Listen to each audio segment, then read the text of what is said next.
Olá, nós estamos iniciando mais uma live do Grupo Oncoclínicas neste Outubro Rosa. Hoje nós abordaremos os mitos e verdades sobre o câncer de mama. Eu sou Gisele Vitória e para esclarecer as dúvidas do público, participam deste papo os oncologistas do Grupo Oncoclínicas, Aline Gonçalves, da Oncoclínicas no Rio de Janeiro, Antônio Dalpisol Júnior, da Oncoclínicas no Rio Grande do Sul, e Loreno Cesana, da Oncoclínicas no Espírito Santo. Hoje a gente tem uma diversidade enorme aqui de estados. Muito boa tarde, doutores, tudo bem? Boa tarde, eu vou Gisele. começar. Boa tarde, boa tarde. Eu queria, antes da gente entrar no assunto dos mitos e verdades, eu queria levantar uma questão grave que tem acontecido nesses últimos tempos de pandemia. Gostaria da avaliação de vocês. Então, eu queria começar com a doutora Aline Gonçalves, perguntando sobre os impactos da questão da queda das taxas de mamografias, taxas que é uma queda relevante, né? A gente tem dados aqui recentes do Ministério da Saúde que mostram que houve uma queda de 84% no número de mamografias feitas no país durante a pandemia, em comparação com o ano anterior. São dados da Fundação do Câncer, com base em dados do Sistema Único de Saúde, o SUS. E eu queria ter uma ideia, nos seus respectivos estados, como é que vocês têm avaliado essa questão, se já está retomando, se ainda é necessário fortalecer as campanhas, o grau de informação. Por favor, doutora Aline, a palavra é sua. Obrigada, Gisele. Boa tarde a todos que estão ouvindo a gente. Olha, eu acho que mais importante antes da gente falar da pandemia, eu acho mais importante a gente entender o contexto e a importância da mamografia, né? A cada Outubro Rosa, a gente faz campanha, a gente educa, a gente faz evento, e na verdade não deveria ser só no Outubro Rosa, porque a mamografia definitivamente é um exame que salva vidas. Porque para todo mundo entender o que eu estou falando, o câncer de mama ele é uma doença potencialmente curável, desde que seja diagnosticada no início. E para ser diagnosticado no início, o ideal é que ele seja diagnosticado quando ele ainda não é palpável, ou seja, quem é capaz de fazer isso? A mamografia. Então, a mamografia, independente da pandemia, né, desse contexto, independente também do Outubro Rosa, ela é um exame extremamente importante nesse contexto, porque realmente salva a vida de pacientes. No Brasil, infelizmente, independente da pandemia, nossa cobertura mamográfica não é a cobertura ideal que a gente gostaria, né? A gente ainda tem vários desafios ao longo de todo o país para a gente poder enfrentar e aumentar o número de pacientes com acesso à mamografia, assim como recomendado pelas sociedades médicas, pelo INCA, enfim. Mas durante a pandemia, isso não há dúvida, várias sociedades, tem vários dados do Ministério da Saúde, tem do INCA, da Sociedade Brasileira de Mastologia, que mostra que realmente, durante a pandemia, teve uma piora desse número, né? Então, o que já não era bom, ficou um pouco pior com a pandemia. E é muito justificável, principalmente no boca a boca com o nosso paciente, no dia a dia, pela insegurança que o Covid trouxe para as nossas vidas, né? Então, no começo da pandemia, todo mundo tinha medo, eu tinha, você tinha, nossos filhos tinham, nossos avós tinham, todo mundo tinha medo. E nós todos, como sociedade médica, a gente também estava despreparado para passar a segurança e receber os pacientes, seja para fazer um exame, para fazer um tratamento. Então, assim, eu acho que durante a pandemia, principalmente no começo dela, a gente teve realmente uma redução de acesso dos pacientes para a realização de todos os exames de uma maneira geral, e a mamografia vem nesse contexto, assim como de tratamento, por puro medo e insegurança de todos nós, não só a população população, mas também as sociedades médicas.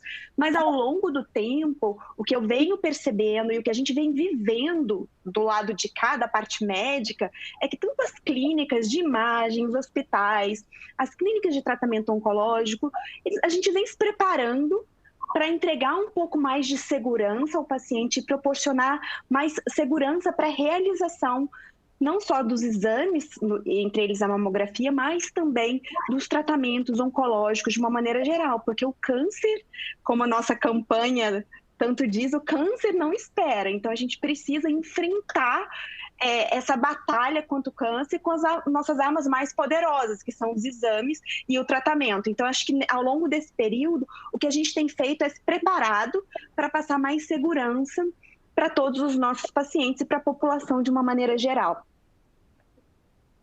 Perfeito, muito obrigada, doutora Aline. Vou passar a palavra para o doutor Antônio. Doutor Antônio, dentro dessa linha que a doutora Aline expôs, assim, a sua avaliação desse panorama, assim, já podemos dizer que poderíamos estar perto de um equilíbrio desse movimento, no caso das mamografias estarem voltando, da conscientização da população, da redução de medos aí, como é que o senhor está vendo? Especialmente aí seria legal dar uma opinião também sobre o panorama no Rio Grande do Sul, como está, claro, né? Sabe, Gisele, a gente viveu isso um pouco tardiamente, a questão da pandemia. Alguns estados aqui do Sul tiveram uma curva que demorou um pouquinho para ter ascensão. Então, eu digo, né, a gente viu o que aconteceu no Rio, em São Paulo, como um preview, né, digamos assim, um cenário futuro do que acabou acontecendo meses depois. Eu acho que o outubro ele veio a calhar, o nosso outubro rosa, né? A gente teve o outubro rosa coincidindo com o momento que na maioria dos estados a gente está em declínio. E o declínio é muito interessante porque ele causa as mesmas dúvidas que a ascensão causava. E aí, como é que se abre gradualmente as coisas? Como é que essa segurança acontece? O que é lá um sistema de alto risco, baixo risco, bandeira amarela, bandeira vermelha? Como é que essas sinalizações elas realmente interferem na nossa prática? Eu acho que a Aline colocou uma coisa que foi muito precisa. Estamos melhor preparados para receber esse paciente. Eu acho que essa frase que ela colocou é verdadeira. A gente está menos temeroso. A gente já pode dizer hoje para o nosso paciente que se ele for fazer um exame, ele não vai ter um risco aumentado de uma forma exagerada do que se ele tivesse na comunidade. Que o risco dele pegar lá o Covid com uma visita lá de um familiar, ou fazendo uma festinha, ou indo numa coisa no comércio aí, sem cuidado, é um risco maior do que fazer a mamografia. Mas é aquela coisa, né? Eu acho que sempre foi uma questão de lidar com medos, essa questão da detecção precoce. A maioria das mulheres, se a gente chega e pergunta para elas, você entende que a mamografia pode lhe ajudar, que se pegar cedo é melhor? A maioria delas vai dizer sim, sabe? Eu entendo. Mas entre ela entender isso e emocionalmente ela se permitir fazer esse exame, muitas vezes a gente tem um abismo. Eu acho que é importante entender isso. O Covid, digamos assim, ele aprofundou esse abismo. Então a mulher já tinha medos, já tinha fantasias, já tinha dificuldades e ainda por cima coloca o Covid, né? É que nem muito paciente que sempre teve dificuldade de lutar contra o peso e fazer exercício físico, né? O Covid veio como mais um elemento para tornar isso difícil. Mamografia é a mesma coisa. Então, eu acho que trabalhar esses medos é muito importante. Por isso o papel do Outubro Rosa, por isso o papel de uma conversa como a nossa, sabe? É muito mais complexo do que pura e simplesmente uma conscientização, sabe? Além disso. É um olhar assim, muito cuidadoso para essa mulher, um olhar muito carinhoso da sociedade como um todo para essa mulher e tentar entender o que realmente está ali. É um medo de detectar a doença e se sentir desamparada. É um medo de ter a sua feminilidade agredida com a doença, né? É um medo do contexto familiar, do contexto social, da mulher como profissional, né? Eu acho que tem várias dimensões aí e é um tema muito rico. E como a maior parte das coisas que envolvem mitos de saúde, quanto mais se fala, melhor é. Quanto mais a gente varrer isso para baixo do tapete, pior vai ser para nós médicos, para a sociedade, para essas mulheres e assim afora. Perfeito, muito obrigada, doutor Antônio. Doutor Loreno, queria sua avaliação no panorama, no cenário aí do Espírito Santo e também levando mais um dado aqui, a gente falar um pouco sobre justamente diagnóstico precoce, como o doutor Antônio já iniciou aqui. Apenas acrescentando, lembrando o levantamento recente feito pela Sociedade Brasileira de Patologia, de 70 mil diagnósticos de câncer que deixaram de ser realizados entre março e junho deste ano.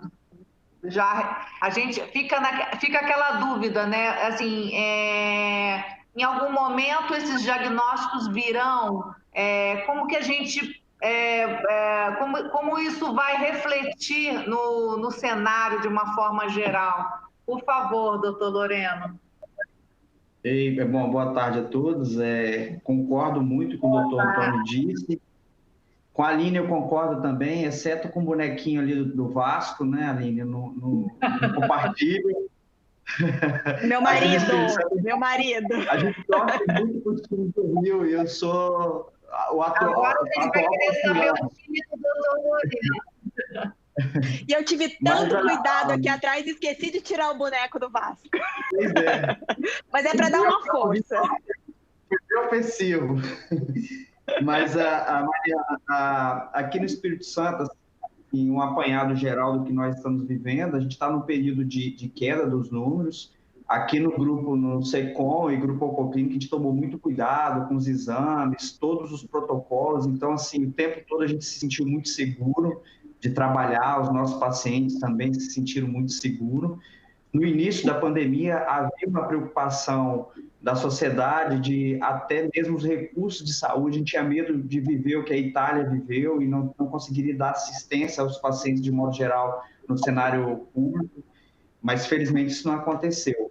Nós temos os números aqui em uma instituição pública que é referência aqui no estado, a gente teve uma redução de 60% no número de casos novos de câncer de mama. Isso se também, além da pandemia, que veio até aqui pelos motivos que os colegas já registraram, uma outra preocupação no cenário público, nós estamos vivendo as eleições municipais. Então, em muitos municípios, o foco tem sido muito organizar a eleição, alguns candidatos buscando reeleição, e talvez a mamografia não é algo que é tão preocupante, atraente nesse momento, né? Está se cuidando da atenção Covid, voltando a fornecer as suas consultas. Eu não sei se a mamografia tem sido uma preocupação dos nossos gestores municipais, falando principalmente nos municípios menores do interior, e a gente tem esse cuidado, essa atenção para esses pacientes. Em relação a esses 70 mil casos que a Sociedade de Patologia detectou como não diagnosticados, infelizmente, assim, em oncologia, essa doença vai aparecer, em boa parte das vezes, de uma forma mais avançada e mais sintomática, mais agressiva. Isso é uma preocupação, sim. Né? Alguns tumores são mais indolentes, então essa diferença não vai ser tão grande, mas em outras situações, com certeza, o tratamento pode ser mais mórbido e com menor chance. E pensando no nosso público feminino, a gente está falando muito em mama, e o Covid, a gente está vivendo uma busca por vacinas, né? As criancinhas da minha filha, de 4 anos, perguntam pela vacina contra o vírus. E a gente chama a atenção das mulheres, principalmente, das mães, dos pais que têm filhas adolescentes, que existe um câncer de colo uterino, que afeta de 15 a 20 mil brasileiras por ano, em média, aí na última década. Ele tem uma vacina que protege essa paciente contra o câncer. Então, vale o alerta dessa medida para se evitar um vírus que, por sua vez, leva ao câncer de colo uterino e outros cânceres, como o câncer de orofaringe. Perfeito. Eu acho super importante. Acho super importante, Gisele, essa consideração do Lorena, porque o Outubro Rosa também é um mês que a gente foca na mama, mas o colo de útero também está dentro do escopo do Outubro Rosa, né? E há pouco tempo atrás eu conversei com a doutora Angélica Nogueira, que é a médica que está à frente dessa questão da vacina, e é impressionante como as pessoas ainda têm resistência a vacinar. E é uma vacina que pode prevenir o câncer. Então, eu acho que é super importante, super bem lembrado o que o Lorena falou, que realmente a vacina está aí, está disponível, e ela pode prevenir o câncer sua filha, entendeu? Então, é super importante. E cabe aos pais essa orientação.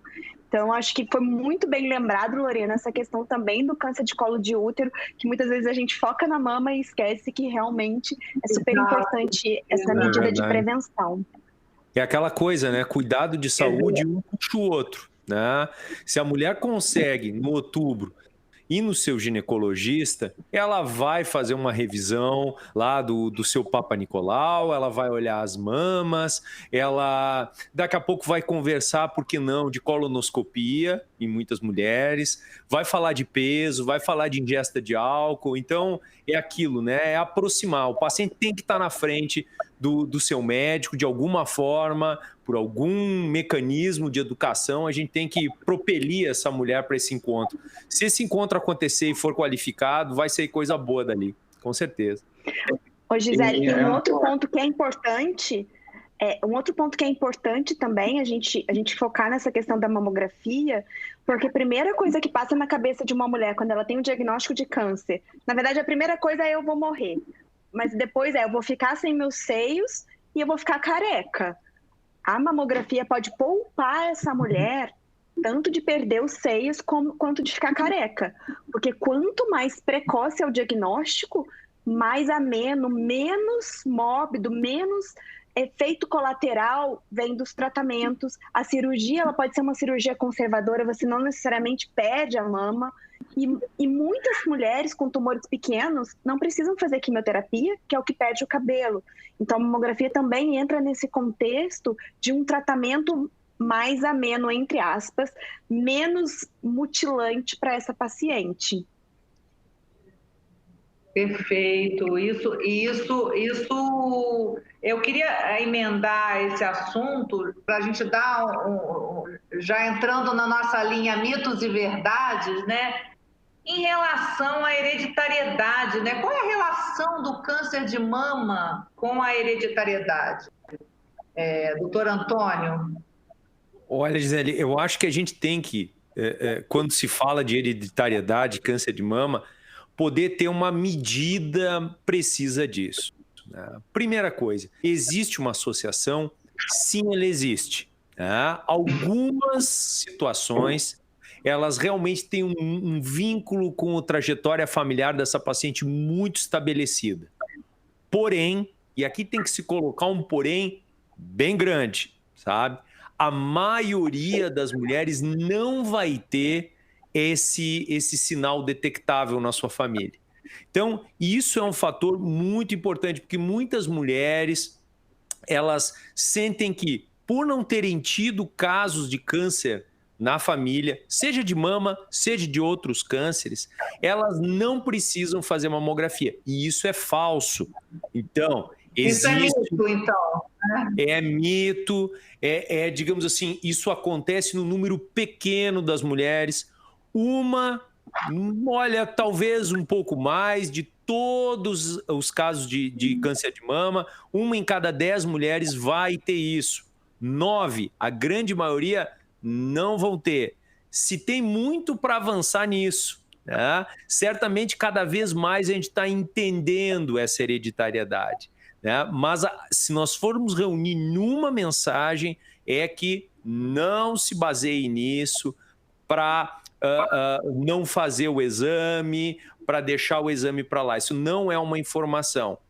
E para aquelas mulheres que têm uma história familiar de câncer de mama, que busquem entender essa história, né? Tanto de câncer de mama quanto os outros cânceres. Quem eram essas pessoas? Elas faleceram ou não? Que tipo de câncer realmente era? Para poder chegar na consulta com o médico e poder trazer essas informações de uma forma muito precisa. Isso faz a diferença. Muitos pacientes têm uma impressão que eles têm um número de casos anômalo na sua família de câncer em geral. E quando se vai esmiuçar isso, isso não é tão preciso. Então, tem casos de câncer na família? Busque entender. Esse dado é interessante na hora da consulta com o seu mastologista, com o seu clínico e assim por diante. Perfeito, perfeito. Voltando nessa questão do diagnóstico precoce, queria fazer uma pergunta para o doutor Loreno. Assim, as chances de cura, elas aumentam 90%, é isso? Caso com o câncer diagnosticado precocemente? Exatamente, assim.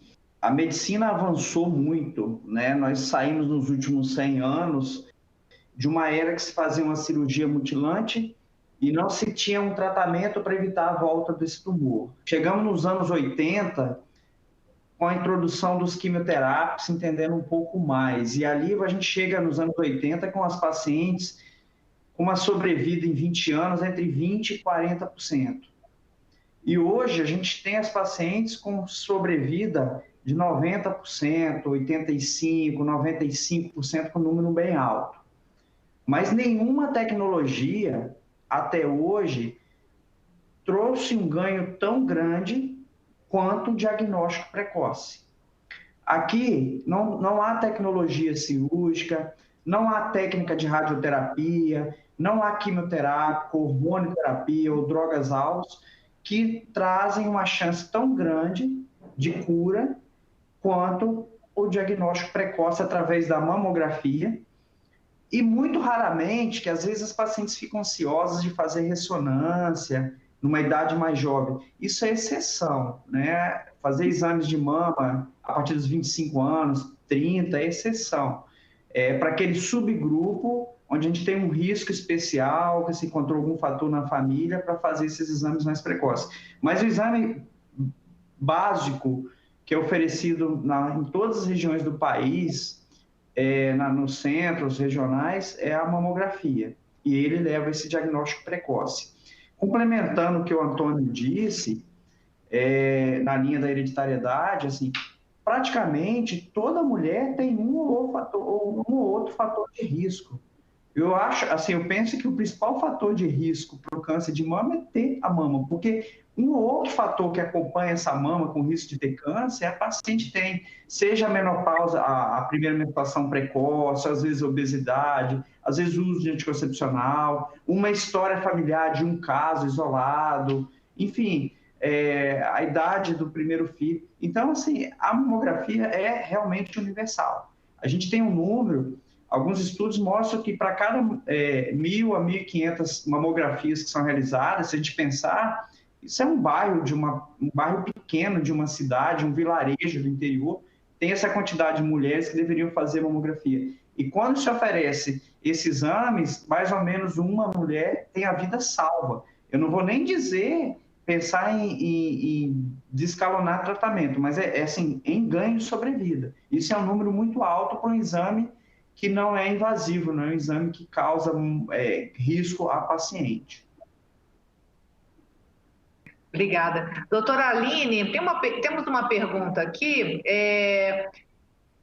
sobre o teste genético. Como que além da mamografia, o teste genético ele pode auxiliar na detecção do câncer de mama? Esses exames eles podem contribuir para a definição do tratamento? O que a senhora diria? Gisele, na verdade, acho que são duas perguntas diferentes, tá? Na verdade, o teste genético para uma paciente que não tem câncer, ele tem alguns critérios, por exemplo, história familiar, tem alguns critérios para essa paciente que não tem câncer pesquisar. Ou, por exemplo, a mãe teve câncer e a mãe tem uma mutação genética, então a paciente, a filha que não tem câncer, vai lá e pesquisa para poder ver se ela tem a mutação. Não sei se vocês lembram da história da Angelina Jolie. A mãe dela ela teve uma mutação e aí ela fez o teste, e aí ela também tinha uma probabilidade, acho que em torno de 80% de ter câncer de mama. Ela foi lá e fez a retirada das mamas profilaticamente. Então, isso é uma situação. A outra situação é uma paciente que já tem o diagnóstico de câncer e faz o teste genético, e esse teste genético, principalmente a mutação do BRCA1 e 2, ele ajuda muito nós oncologistas e os mastologistas também na individualização do tratamento para aquela paciente. Então, auxilia no manejo cirúrgico dessa paciente e também na escolha de algumas drogas em determinados cenários. Então, assim, são muitas variáveis para eu poder exemplificar aqui para vocês. Mas de uma maneira simples, para paciente que não tem câncer de mama, mas que tem um histórico familiar, uma história de algum familiar já com a mutação, essa paciente ela pode fazer o teste e tomar medidas profiláticas dependendo da mutação encontrada nela. E para os pacientes que têm o câncer de mama e têm a mutação, para a gente escolher qual a melhor maneira de tratar aquela paciente, é importantíssimo a gente ter essa informação da mutação genética. Perfeito, perfeito. Doutor Antônio, temos uma pergunta aqui sobre quimioterapia. O tratamento do câncer de mama sempre será feito com quimioterapia? E a quimioterapia pode causar infertilidade?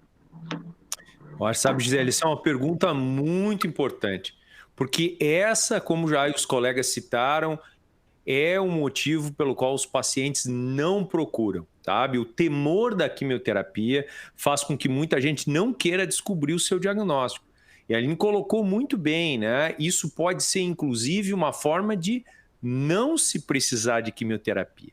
Então, respondendo de uma forma bem direta, não necessariamente a quimioterapia tem que compor o tratamento dessa mulher.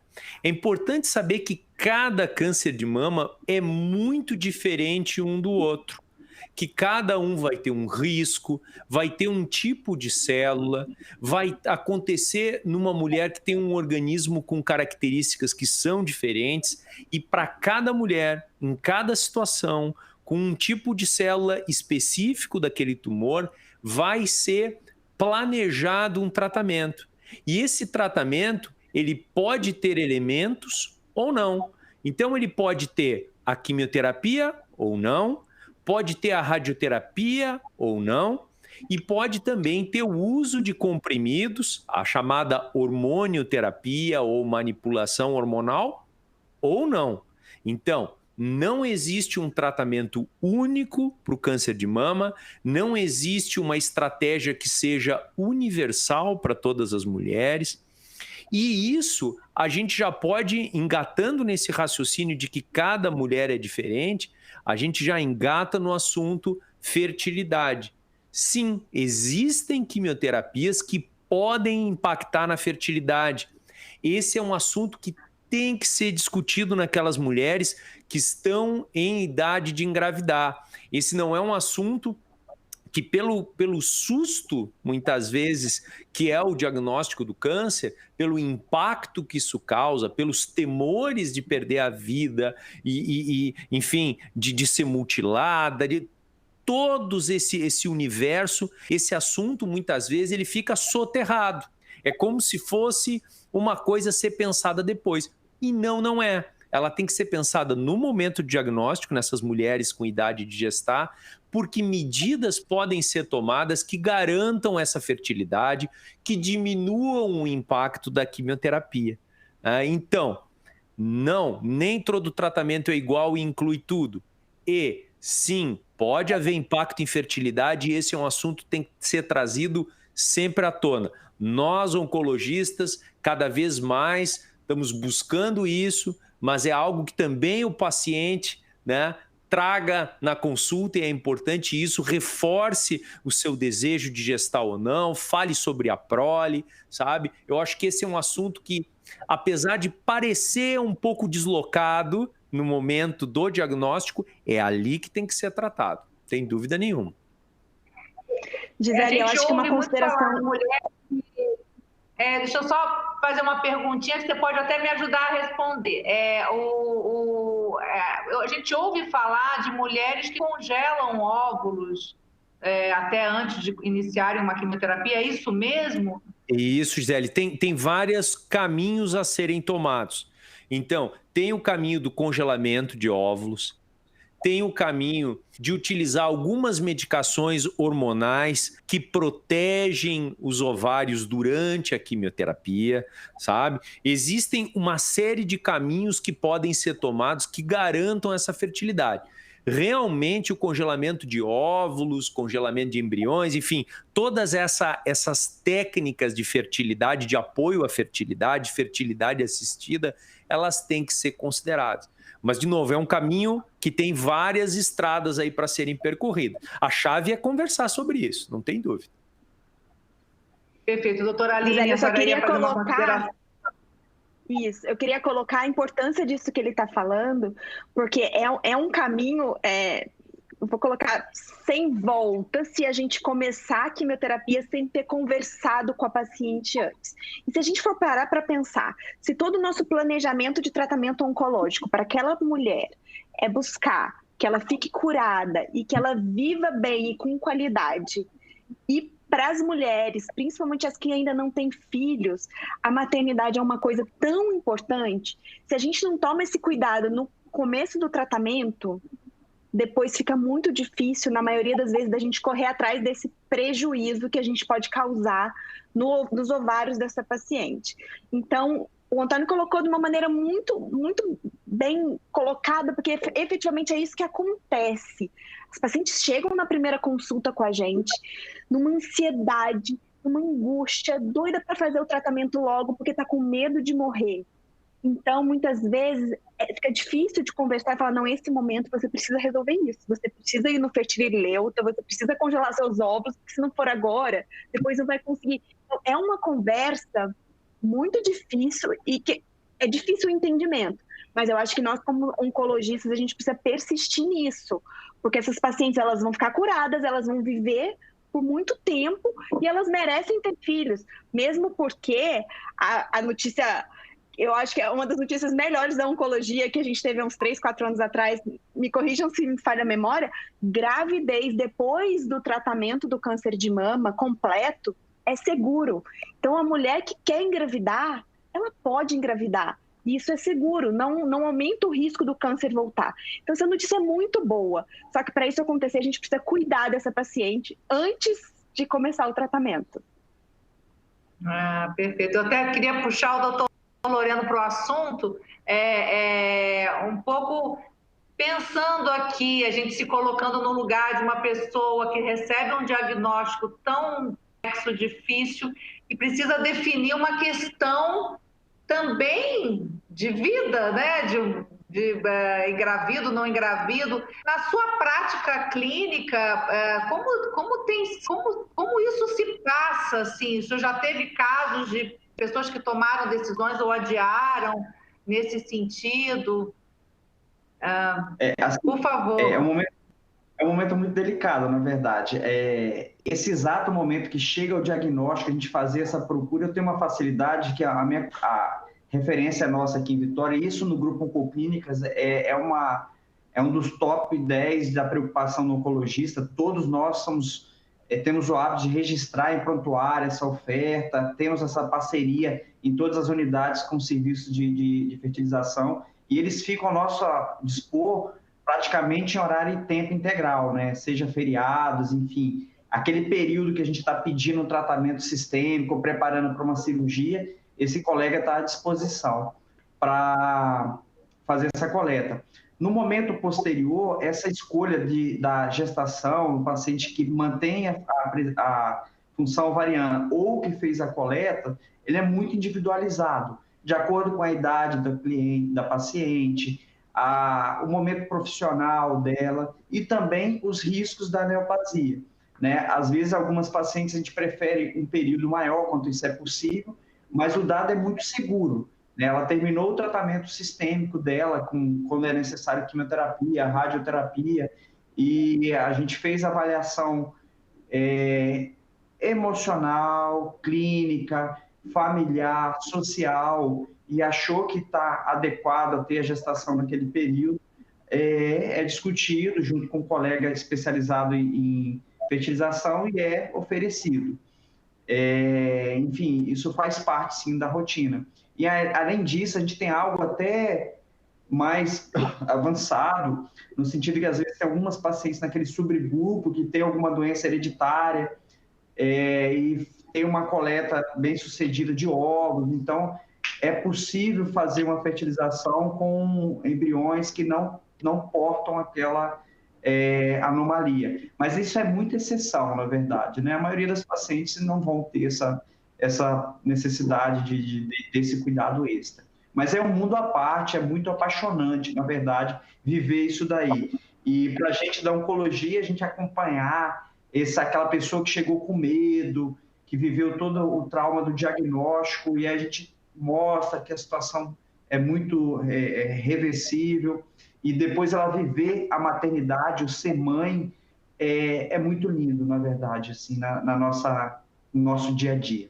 Você receber fotos da criança, acompanhar esse crescimento, é muito legal, sim. Perfeito, obrigada. Olha, nós temos uma pergunta aqui da jornalista Carolina Mazzi, do jornal O Globo.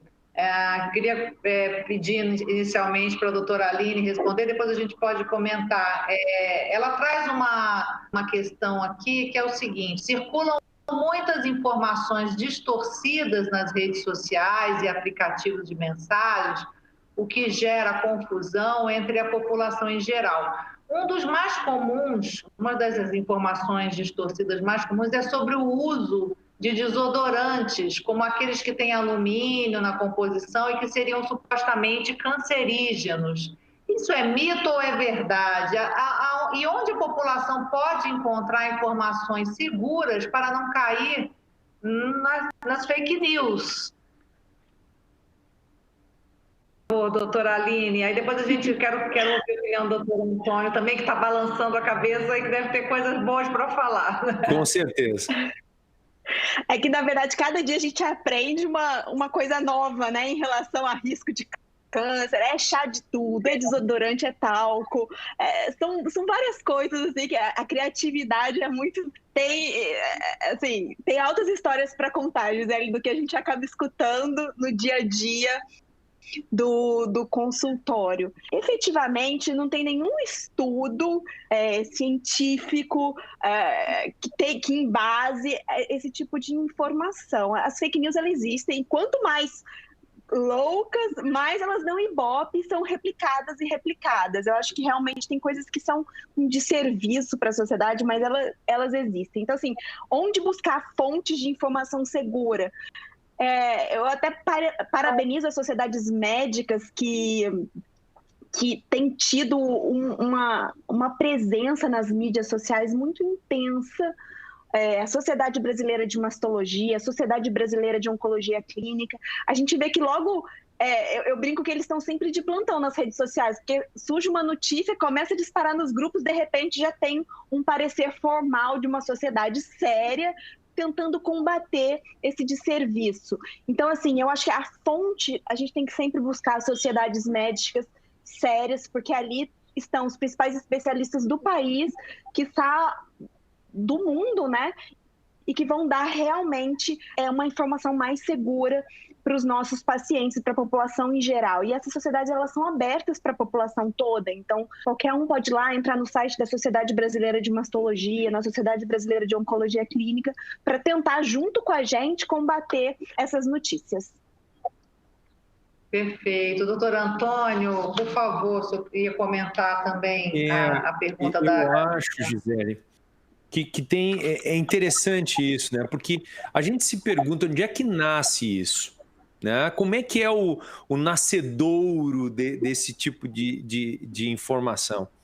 E o que a gente vê é que existem muitas vezes dados que são dados lá do laboratório, ou são dados de um experimento animal, né? Ou são dados antigos. E aquela informação ela vai se perpetuando, né? Isso aconteceu com o alumínio, aconteceu do desodorante, do antiperspirante, aconteceu com os adoçantes, né? Acontece, inclusive, com o próprio açúcar, né? Então, alguém viu um estudo que não sei aonde, que botaram num conjunto de células e aquela célula, em vez de dobrar de um jeito, dobrou do outro. E aquilo ali já faz um salto imenso, né? Para que aquilo vai dar câncer. Eu, né, usei desodorante aí que tem alumínio, pronto, já devo estar com risco maior. Então, eu acho que isso que a Aline colocou é fundamental, é escolher as fontes, é entender que muitas vezes uma informação perdida, um dado perdido, aquilo não é uma verdade absoluta. A ciência, ela é construída, né? Ciência, olha aí o exemplo das vacinas com o Covid.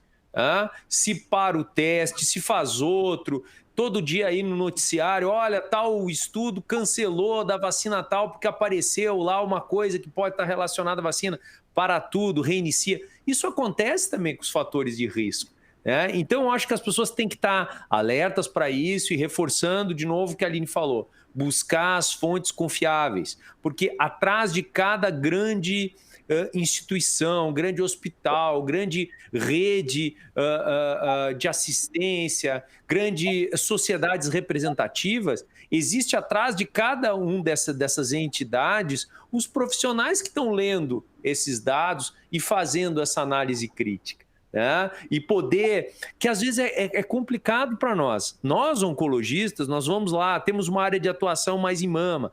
Às vezes uma informação lá, que é de uma área que a gente tem uma atuação menor, até para nós é complexo. Nós temos que beber na fonte, né, do especialista daquela outra área para ter um refinamento melhor em relação a esse dado. Então imagina, né, o que está solto aí pela internet. Muito mais, né? Muito mais.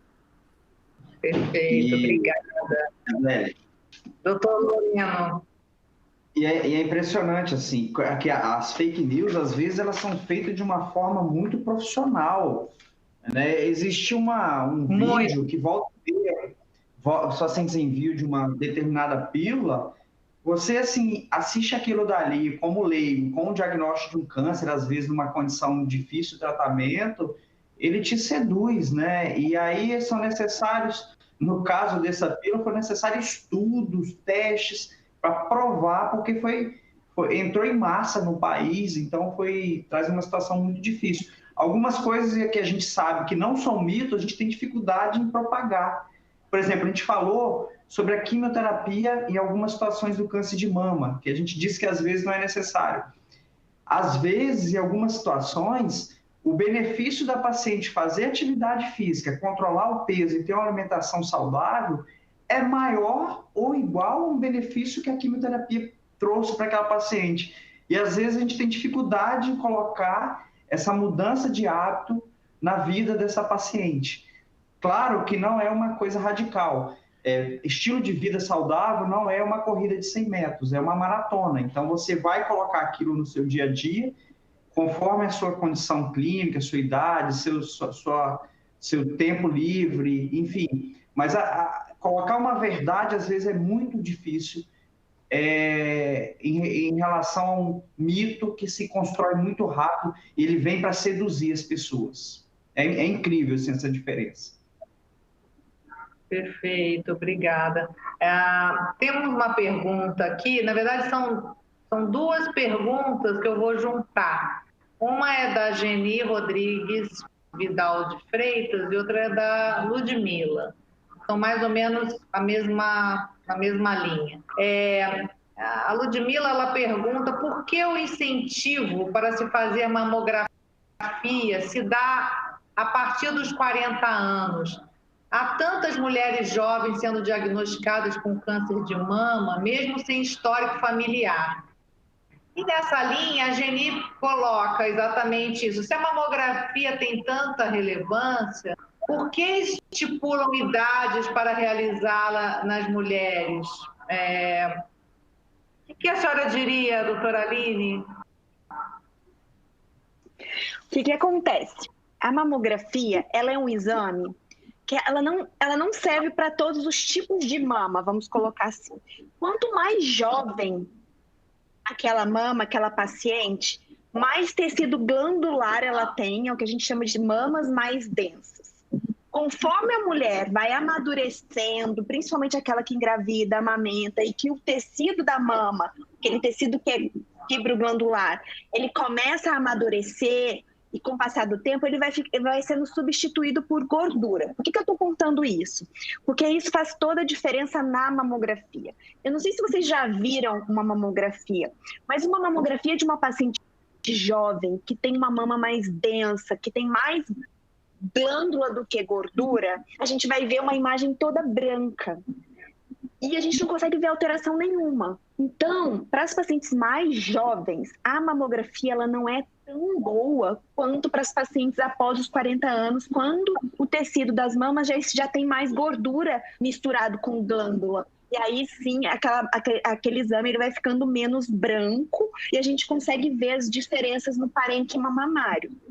Então, a mamografia ela não é exame de rotina, de rastreio, de screening, que a gente chama, para pacientes jovens, porque ela não é um bom método para pacientes jovens. E eu concordo que para pacientes abaixo de 40 anos, a gente tem realmente nos últimos tempos visto um aumento da incidência de câncer, mas infelizmente a gente ainda não tem exames de rastreio nessa faixa etária.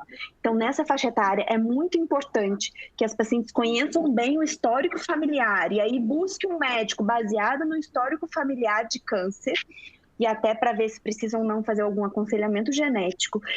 E o mastologista definir, de acordo com a mama daquela paciente, se ela vai fazer ultrassom, se ela vai fazer ressonância, ou a paciente, ou não. E a paciente precisa também se conhecer. Saber, o autoexame ele não substitui a mamografia, eu não estou falando isso. Mas nós, mulheres, nós precisamos nos conhecer.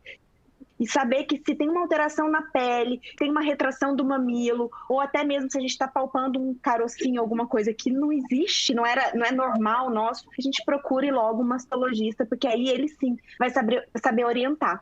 Então a mamografia ela não é um bom exame, de maneira geral, para fazer diagnóstico de câncer de mama em pacientes com mamas jovens, densas, e por isso que ela não é feita nessa faixa etária.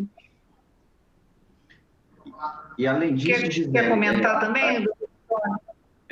Apenas complementar.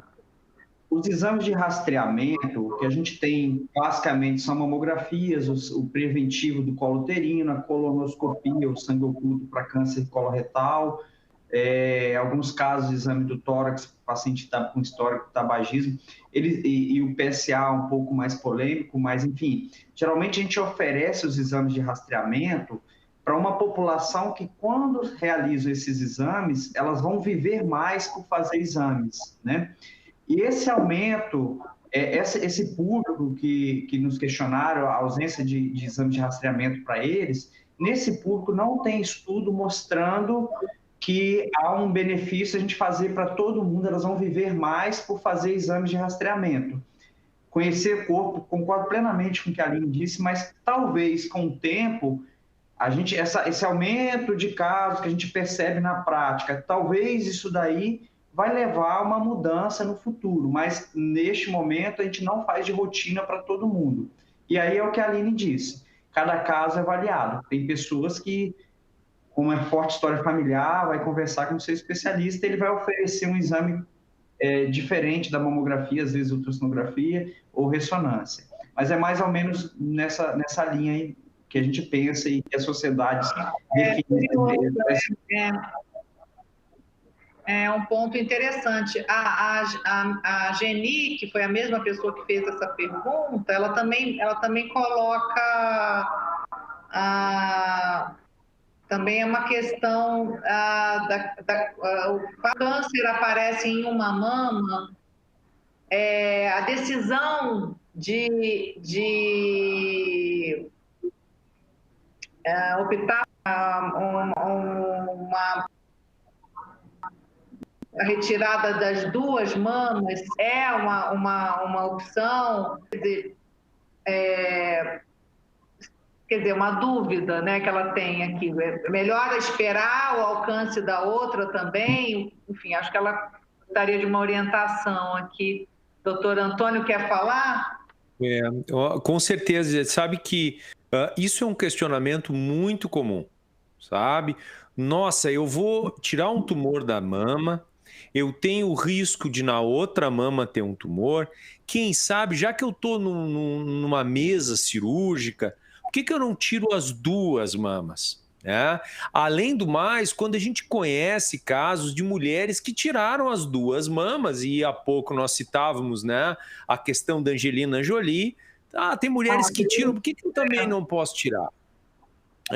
Então, assim, a questão toda é que vão existir mulheres que esse tipo de abordagem traz vantagem para as mulheres. E vão existir mulheres que não. Como é que a gente vai separar isso? Existe como estimar o risco. Se esse risco dessa mulher ter mama do outro lado é um risco muito grande ou não é tão grande. Se essa cirurgia podia ser, pelas características da paciente, mais arriscada ou menos arriscada. E, obviamente, isso entra nesse cálculo também a questão hereditariedade também. Essa mulher tem algum fator hereditário? Essa mulher está bem entendida a hereditariedade dessa paciente? Ou não, a gente tem trabalho em relação a isso? Então, como regra, não é uma regra, não é uma situação, isso, vamos aproveitar e tira tudo, eu nunca mais me incomodo com isso. Não existe esse raciocínio. É uma existe conduta individualizada. Muito individualizada. Então, assim, ela é também, nós falávamos há pouco de perguntas que têm que surgir, né? Existe a pergunta lá da fertilidade, né? E o nome dessa pergunta, para ser discutido do médico, o nome dessa pergunta e a outra mama? Então, sim, essa pergunta é uma pergunta válida. Nem sempre a resposta vai ser vamos tirá-la. Não. Mas como é que nós vamos cuidar dessa outra mama? Então, essa é a pergunta correta de se fazer. O que vamos fazer com a outra? Né? Como eu disse, nem sempre vai ser tirar a resposta. Perfeito. Olha, tem uma pergunta também aqui do Tiago, que ele coloca o seguinte: mulheres que não têm filhos têm mais risco de ter câncer de mama? Coraline, que gostaria de responder? Sim, o que acontece? A gestação, ela amadurece as mamas da mulher, para a mulher amamentar, enfim, faz parte da natureza da mulher. A gente veio ao mundo para procriar. Então, faz parte da nossa natureza engravidar, e esse amadurecimento da mama, ele é um fator que protege em relação ao câncer de mama, assim como o aleitamento materno. Então, as mulheres que, por qualquer motivo, não engravidaram, ou até mesmo as que engravidaram pela primeira vez após os 30 anos de idade, elas entram, sim, dentro de um grupo de mulheres que tem um pouco mais de risco de ter câncer de mama. Mas veja bem, não vamos ficar enlouquecidas se você tiver algum problema de que não puder engravidar. É um fator de risco a mais. Não é uma sentença de morte, não tive filho, vou ter câncer de mama. Ok? É super importante entender esses fatores de risco para ninguém ficar aí descabelado achando, ou então sair engravidando várias vezes para poder diminuir esse risco. Não é isso, não é numérico. E também não é sentença de morte para quem nunca engravidou. É um fator a mais. Assim como é importante, Gisele, a gente pontuar mais uma vez, porque isso sim está ao nosso alcance, a importância de atividade física, comida saudável e redução de obesidade. Porque isso está ao nosso alcance e isso faz todo sentido para prevenir câncer de mama. Perfeito, perfeito. Temos mais uma pergunta aqui da Luciana nas redes sociais. Ela pergunta, essa pergunta tem a ver com o que a gente já estava falando, que é a questão do exame da mamografia provocar alguma doença à paciente. Existe esse risco, a questão da radiação? Como vocês poderiam comentar, doutor Loreno? Gostaria de falar? A questão da radiação, doses altas de radiação na mama ou em qualquer tecido é um fator de risco para câncer, isso é uma verdade. Por exemplo, uma pessoa que fez radioterapia na infância por um linfoma, um sarcoma, essa pessoa recebeu uma dose de radioterapia, se for na área da mama ou em qualquer área do corpo, aquela região oferece um risco, sim, de desenvolver um tumor. Essa é a verdade. Para paciente acima de 40, 50 anos, que ela começa a fazer os exames de rastreamento, a dose que recebe e a exposição que ela receberá durante a vida, ele não chega a ser um fator de risco para desenvolvimento de câncer de mama. Aí também entra aquela questão da gente não ficar fazendo desnecessariamente, onde a gente não tem evidência, mamografia para pessoas fora do período da faixa etária. Por exemplo, é desnecessário fazer uma exposição com mamografia a partir dos 25 anos, 30 anos, porque além de não ter o benefício, a gente não quer fazer um acúmulo de radiação no decorrer da vida.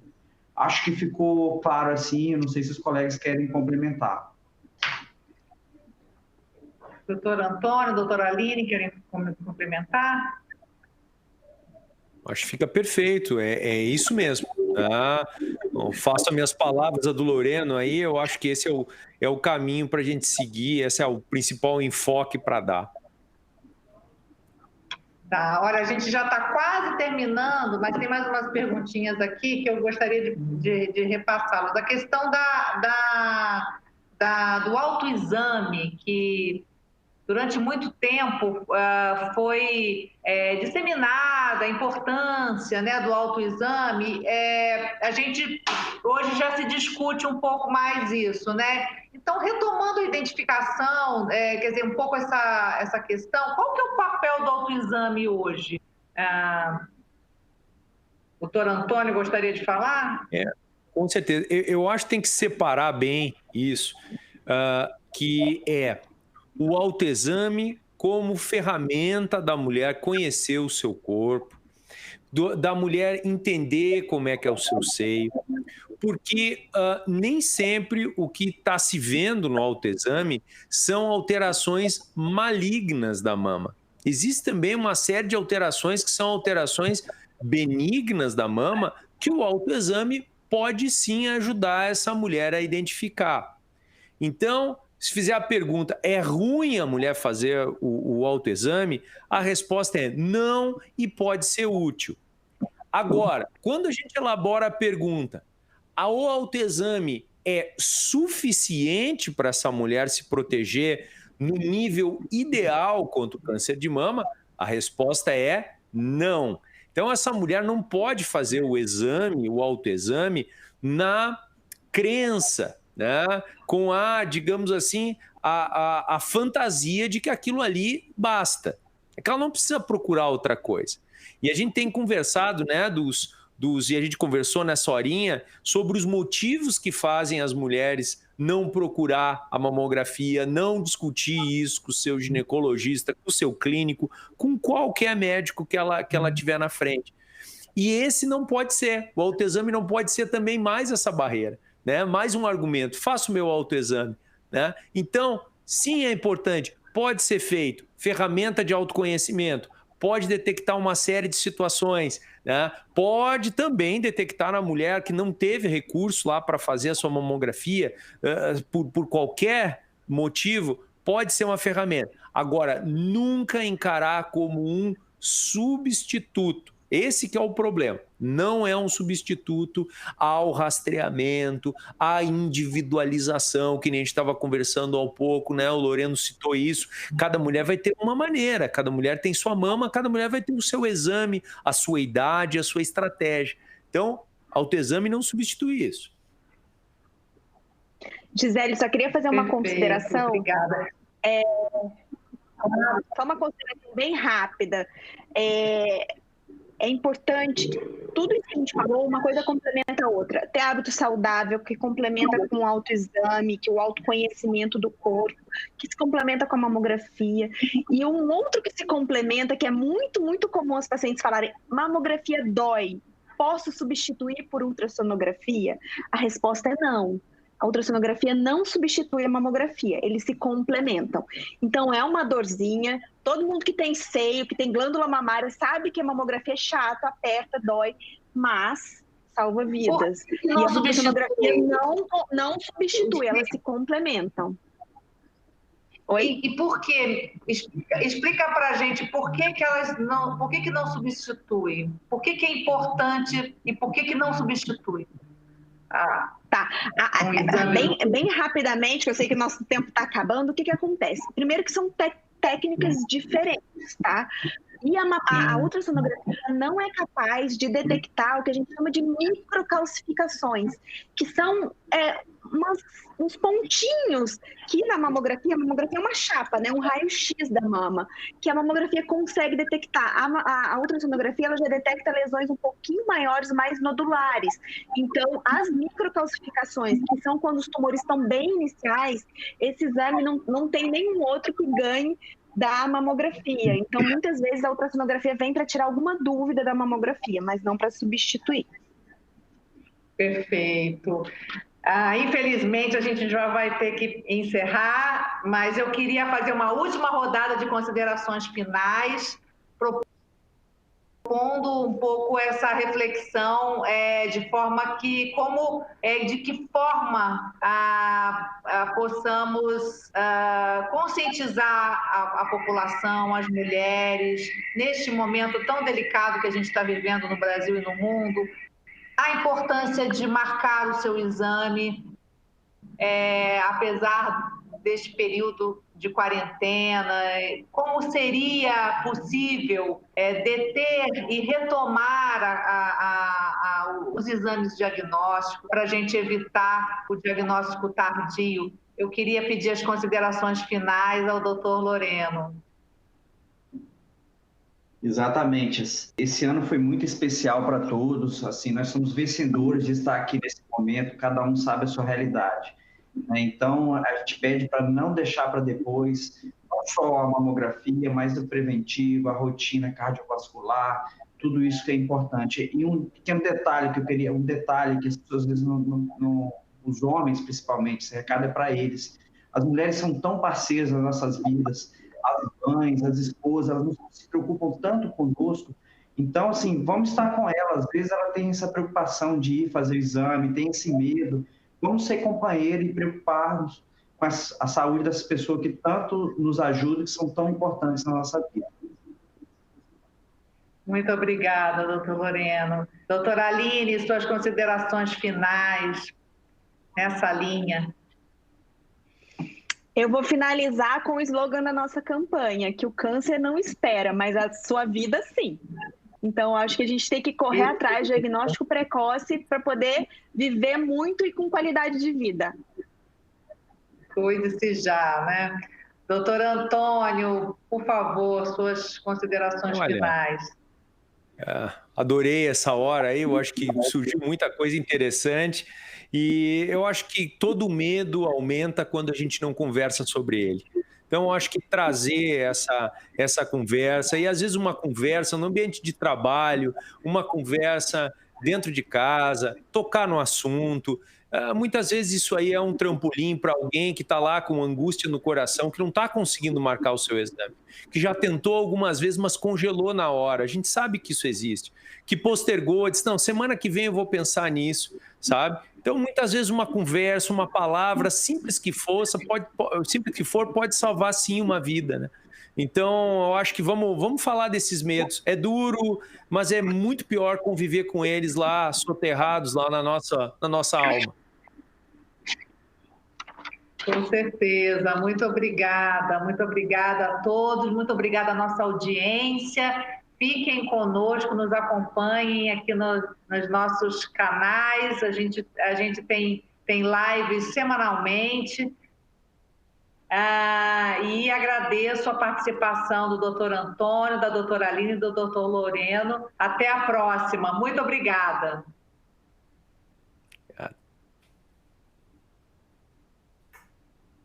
Tchau.